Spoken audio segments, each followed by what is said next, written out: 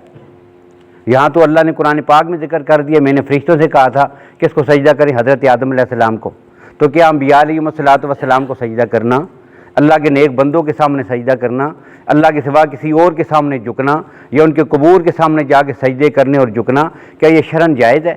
اگر جائز نہیں ہے تو قرآن پاک نے یہاں کیوں ذکر کر دیا؟ اور یہ صرف یہی ایک جگہ نہیں ہے بلکہ قرآن پاک میں ایک مقام اور بھی ایسا ہی ہے۔ وہ کیا ہے؟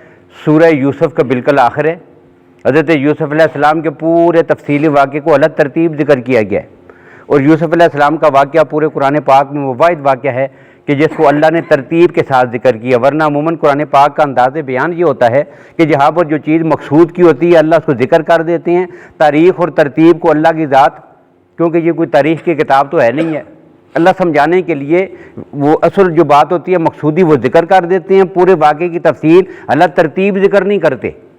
لیکن جب یوسف علیہ السلام کا واقعہ آتا ہے پورے قرآن پاک میں تو وہاں پر آپ دیکھیں گے ساتھ ترتیب بھی ملحوظ رکھی گئی ہے۔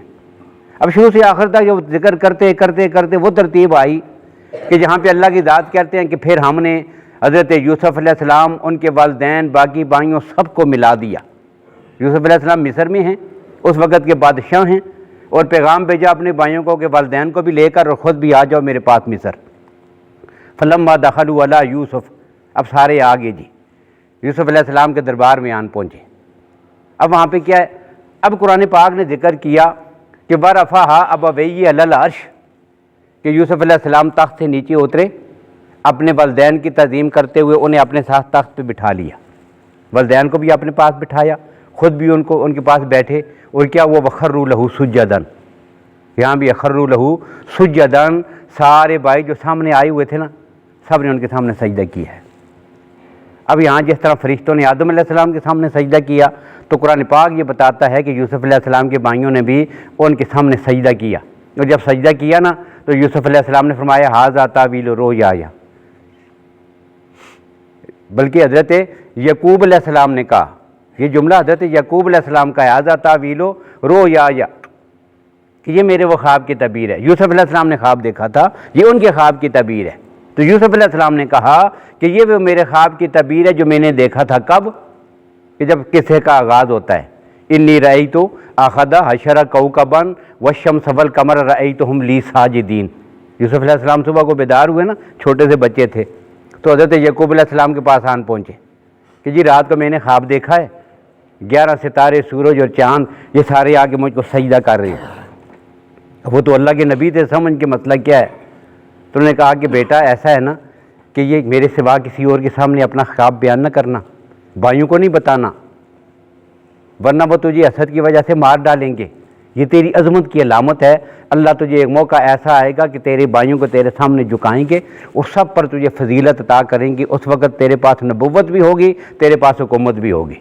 اب یہ وہ منظر تھا، اب اللہ نے یہاں آ کے پورا کیا، اور بھائیوں نے پھر ان کے سامنے سجدہ کیا، تو کہا کہ ھذا تاویل رؤیایا، تو سجدے کا ذکر ہے یہاں پر۔ تو یہ 2 مقامات ہیں جہاں پر غیر اللہ کے سجدے کا ذکر قرآن پاک میں موجود ہے۔ اب پہلی بات یہ ہے کہ اصولی طور پر یہ قطعاً ہو ہی نہیں سکتا کہ عبادت کے لیے اللہ کے علاوہ کسی نبی کی شریعت میں حضرت آدم علیہ السلام سے لے کر نبی اکرم صلی اللہ علیہ وسلم تک کسی کے لیے سجدے کی اجازت دی گئی ہو عبادت کے لیے۔ کیوں؟ ہر نبی کی دعوت کا پہلا جملہ ہی کیا ہے؟ لا الہ الا اللہ۔ اب لا الہ الا اللہ ہی اس دعوے کی، اس چیز کی نفی کرتا ہے کہ اللہ کے سوا کسی کی عبادت نہیں کرنی، اور سجدہ جو ہے یہ عبادت کی اعلیٰ ترین قسم ہے۔ سجدہ کی ایسی عبادت ہے کہ جس کے بارے میں اللہ کے نبی صلی اللہ علیہ وسلم نے فرمایا نا کہ جب بندہ سجدے کی حالت میں ہوتا ہے نا، سب سے زیادہ قریب بندہ اپنے رب کے اس وقت ہوتا ہے کہ جس وقت وہ سجدہ کر رہا ہوتا ہے۔ باقی کوئی کیفیت ایسی نہیں کہ جس میں بندے کو اپنے رب کا اتنا زیادہ قرب حاصل ہو رہا ہو کسی عبادت کے موقع پر، کہ جتنا انسان کو اس وقت ہوتا ہے کہ جب بندہ کیا کر رہا ہوتا ہے؟ سجدے میں ہوتا ہے۔ تو یہ عبادت کی انتہائی بہترین اور افضل ترین صورت ہے۔ جب لا الہ الا اللہ کہہ دیا تو عبادت کے لیے یہ ممکن ہی نہیں ہے کہ کسی نبی کی شریعت میں غیر اللہ کے سوا کسی کے لیے سجدہ کرنا جائز ہوا ہو۔ اب پھر سجدہ کیا تھا؟ تو پھر مفسرین نے، محدثین نے یہ بات لکھی ہے کہ اس کو کہتے ہیں سجدہ تعظیمی۔ ایک سجدہ عبادت ہے کہ عبادت کے لیے قطعاً کسی شریعت میں ایسا جائز نہیں تھا، لیکن سجدہ تعظیمی سابقہ شریعتوں میں جائز تھا۔ حضرت آدم علیہ السلام کی شریعت میں، حضرت یعقوب اور حضرت یوسف علیہ السلام کی شریعت میں، تو سابقہ انبیاء کی شریعت میں سجدہ تعظیمی، تعظیم کے لیے، عبادت کے لیے نہیں، تعظیم کے لیے۔ جس تعظیم کے لیے ہمارے ہاں کیا ہے، کوئی بڑا آئے تو اس کے لیے کھڑا ہو جانا، کسی کو سلام کرنا، کسی کو مصافحہ کرنا، یہ تعظیم کے انداز ہیں، یہ ہماری شریعت میں جائز ہیں۔ تو جس طرح ہمارے ہاں یہ سجدہ سلام کرنا ہے، یہ مصافحہ کرنا ہے، بالکل اسی طرح ان شریعتوں میں تعظیم کے لیے سجدہ کرنا بھی شامل تھا اور ان کے لیے اس کا جواز تھا۔ اب اسلام نے آ کر اس کو منع کر دیا۔ اور منع کیوں کیا ہے؟ منع یہ کیا کہ سابقہ شریعتوں میں اصول یہ تھا کہ ایک ہوتا ہے وہ کام کہ جو حلال عموم شرک یا کفر ہوں، ان کی تو اجازت کسی مذہب میں کسی نبی کی شریعت میں نہیں دی جا سکتی، نہ ہے۔ لیکن کچھ کام ایسے ہوتے ہیں کہ جو بالذات جو ہے وہ شرک یا کفر نہیں ہوتے، لیکن شائبہ یہ ہوتا ہے کہ ان میں مبتلا ہو کر ان کے غلط استعمال کی وجہ سے لوگ جو ہے وہ شرک اور کفر میں مبتلا ہو جائیں گے۔ اب ان شریعتوں میں پھر ضابطہ کیا تھا؟ ان شریعتوں میں ضابطہ یہ تھا کہ ایسے کام کرنے، ایسی چیزوں کے استعمال کی ان کو ضرورت تو تھی، لیکن اس کے غلط استعمال سے روکا گیا ہے۔ مثلاً کیسے؟ تصویریں بنانا، یہ ہماری شریعت میں حرام اور ناجائز ہے۔ اس شریعت میں کیا تھا؟ ان شریعتوں میں جائز تھا، لیکن ساتھ روکا گیا کہ تصویر کو تم نے شرک کے لیے اور بت پرستی کے طور پر استعمال نہیں کرنا۔ استعمال سے روکا گیا، غلط استعمال سے، لیکن علم اس سے روکا نہیں گیا، منع نہیں کیا گیا۔ کیوں؟ قرآن پاک میں بھی اس کا ذکر ہے۔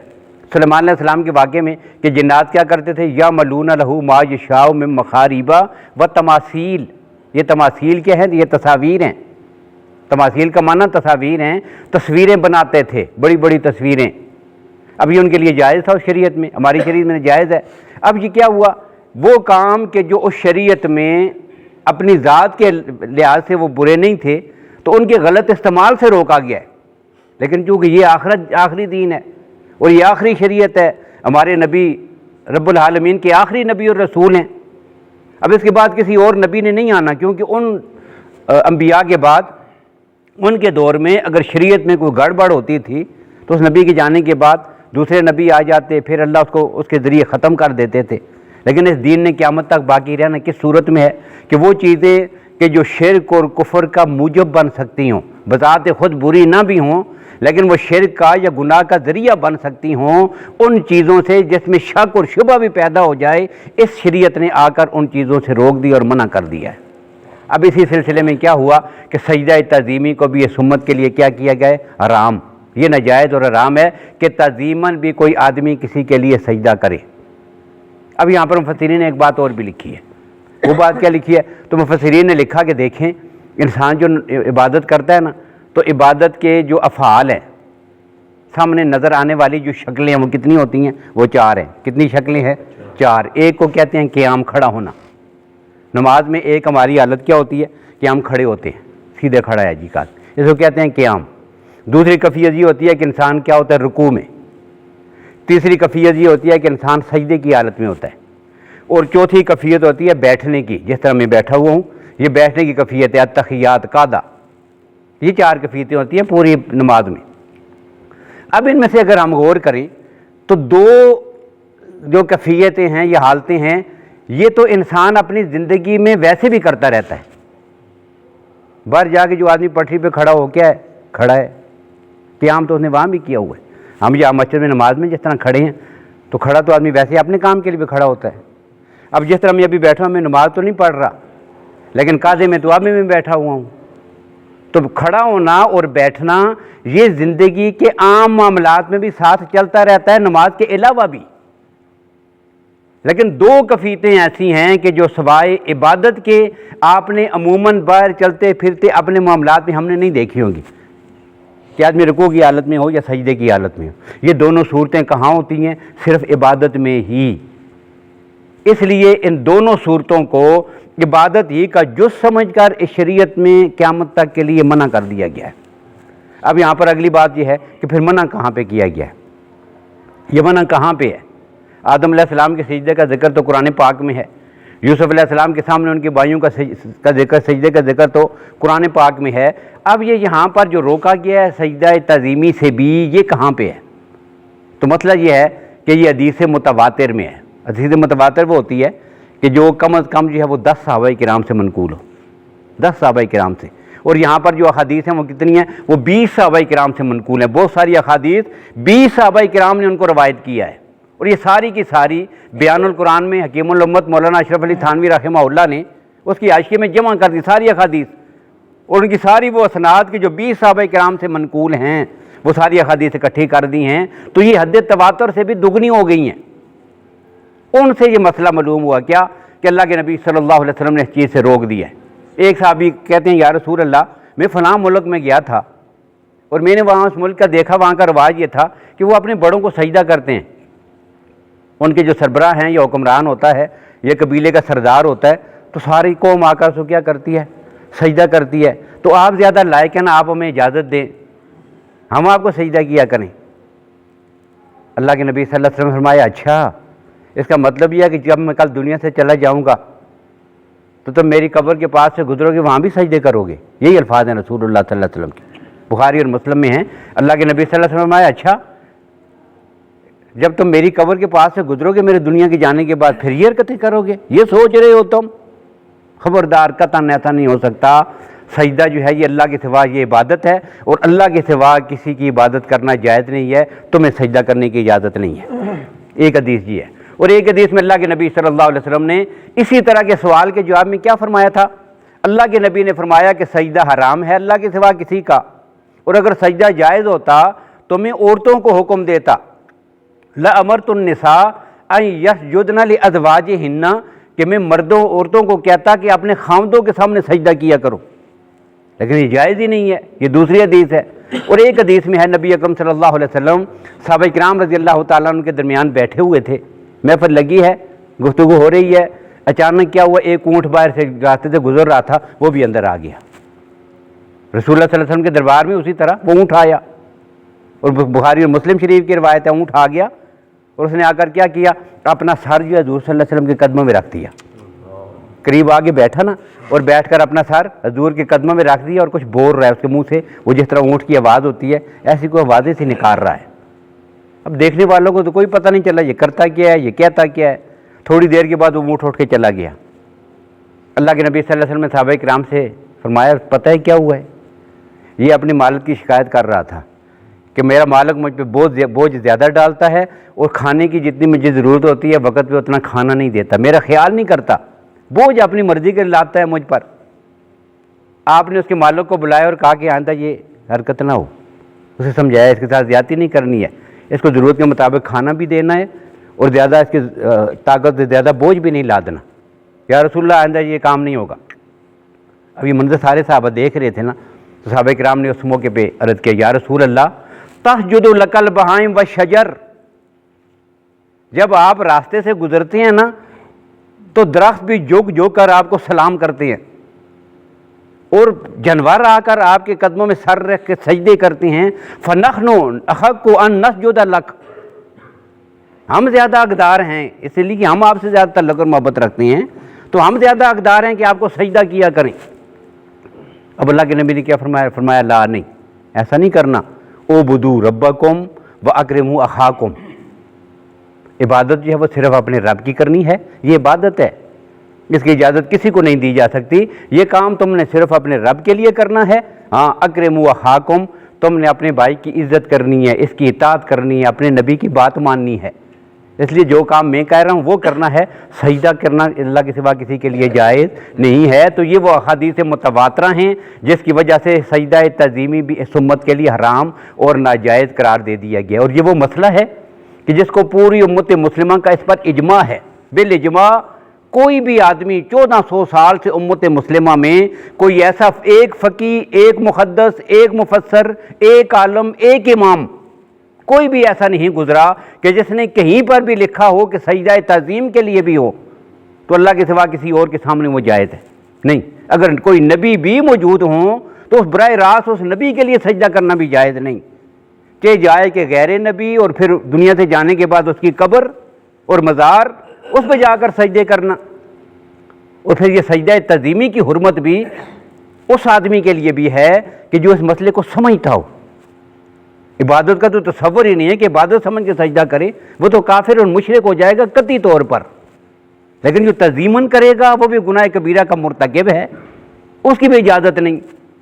اب جس قوم کو سرے سے تعظیمی سجدے کا اور عبادت والے سجدے کا پتہ ہی نہ ہو، وہ وہاں پر جاتے ہی اس وجہ سے ہوں کہ انہوں نے اللہ کے ساتھ شریک ٹھہرایا ہوا ہو، انہیں حاجت روا مان رہے ہوں، انہیں مشکل کشا مان رہے ہوں، اپنی ضرورتیں اور حاجتیں پوری کروانے کے لیے وہاں پہ گئے ہوں، ان کی اولاد نہیں ہو رہی، اولاد اور بیٹے اسے لینے کے لیے گئے ہوئے ہوں، اور وہاں جا کر وہ سجدہ کریں، آیا وہ یہ فرق کر سکیں گے کہ یہ سجدہ تعظیمی کر رہی ہیں یا عبادت والا سجدہ کر رہی ہیں؟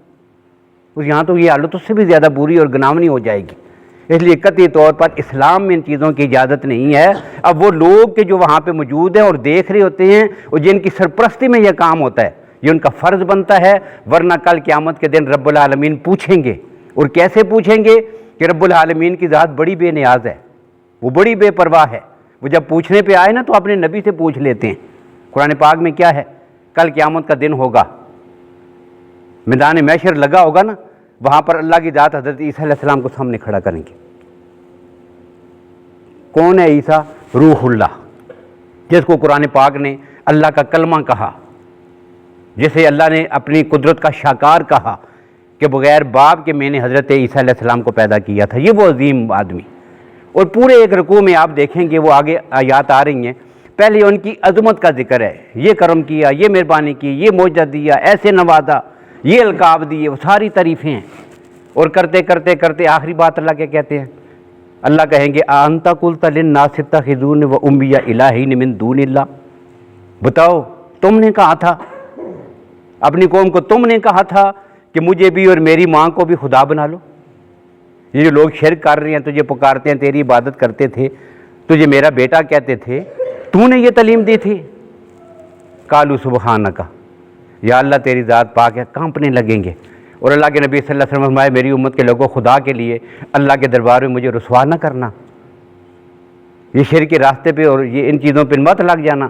تو اللہ کی ذات بڑی بے نیاز ہے، وہ نہیں پوچھیں گے ہم سے کہ ہم جو کہ ہمارے سامنے ہو رہا ہے اور ہماری نگرانی میں ہو رہا ہے، اور ہم ان کو روکتے نہیں اور اس بری عادت سے ان کو منع نہیں کرتے، اور شرک اور یہ سارا جو کچھ ہوتا ہے اس کو منع نہیں کرتے، تو یہ قطعاً اسلام میں اس کے جواز کی کوئی گنجائش نہیں ہے۔ اب یہ دوسرا مسئلہ تھا، اور اس آیت میں کچھ مسائل اور بھی ہیں، انشاءاللہ ان کا ذکر کل کی گفتگو میں کر لیں گے۔ اللہ تعالی ہمیں قرآن و سنت کو سمجھنے کی، اس پہ عمل پیرا ہونے کی توفیق نصیب فرمائے۔